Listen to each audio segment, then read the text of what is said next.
দুর্গা নারী শক্তির প্রতীক, আর উমা যদি মৃন্ময়ী রূপ পান এক গৃহবধূর হাতে তাহলে তো আর কথাই নেই।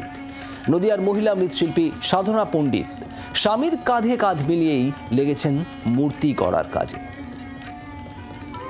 যে রাধে সে চুলো বাঁধে, এই প্রবাদেরই জ্বলন্ত উদাহরণ নদিয়ার তেহট্টের মহিলা মৃৎশিল্পী সাধনা পণ্ডিত। ঘরকন্যা সামলানোর পাশাপাশি তিনি এখন মগ্ন দুর্গা প্রতিমা তৈরি কাজে। স্বামীর সঙ্গে হাতে হাত মিলিয়ে একটু একটু করে গড়ে তুলছেন উমার মৃন্ময়ী রূপ। স্বামীর কাছেই হাতে খড়ি সাধনার। বিয়ের পর থেকেই সংসার সামলানোর পাশাপাশি স্বামীকে প্রতিমা গড়ার কাজে নিয়মিত সাহায্য করেন। গত 15 বছর ধরে একে অপরের পরিপূরক হয়ে প্রতিমা তৈরি করেছেন এই দম্পতি।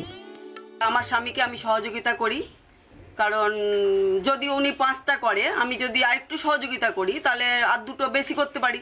তাহলে কি হবে, আমার বর্তমানে যে দ্রব্যমূল্যের বৃদ্ধি এত পরিমাণে, মানে তার জন্য আমাদেরকে একটুখানি বেশি বেশি করে একটু কাজ করতে হয়। আগের থেকে একটু উন্নতি করেছি এই কারণে যে আমার স্ত্রীও আমার সঙ্গে সহযোগিতা করে, হ্যাঁ, যার জন্যে মানে কিছুটা হলেও আমরা এই কাজের পরিমাণটা বাড়াতে পেরেছি।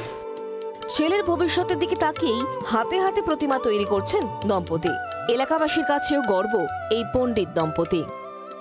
আমার বাড়ির পাশে প্রতিমা শিল্পী হচ্ছে সোমনাথ পণ্ডিত, ওর বউ আর কি সাধনা পণ্ডিত, আমাদের পাড়ারই মেয়ে।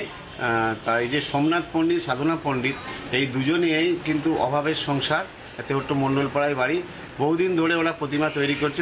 প্রথমে প্রতিমা প্রায় বিক্রি হতো না, কিন্তু অনেক দিন ধরে প্রতিমা তৈরি করার পরে এখন ও অনেকটাই একটা আশার আলো দেখছে। প্রায় প্রতি বছরই বাড়ছে পুজোর সংখ্যা, বাড়ছে প্রতিমার চাহিদাও। এবারও ভালোই বরাত পেয়েছেন। পুজোর আগে সব প্রতিমা সময় মতো মণ্ডপে পাঠিয়ে তবেই এবছরের মতো লাভের মুখ দেখবেন পণ্ডিত দম্পতি। নদিয়া থেকে অনুপ কুমার দাসের রিপোর্ট, জি 24 ঘন্টা। বাংলার আওয়াজ, বাঙালির আবেগ, জি 24 ঘন্টা।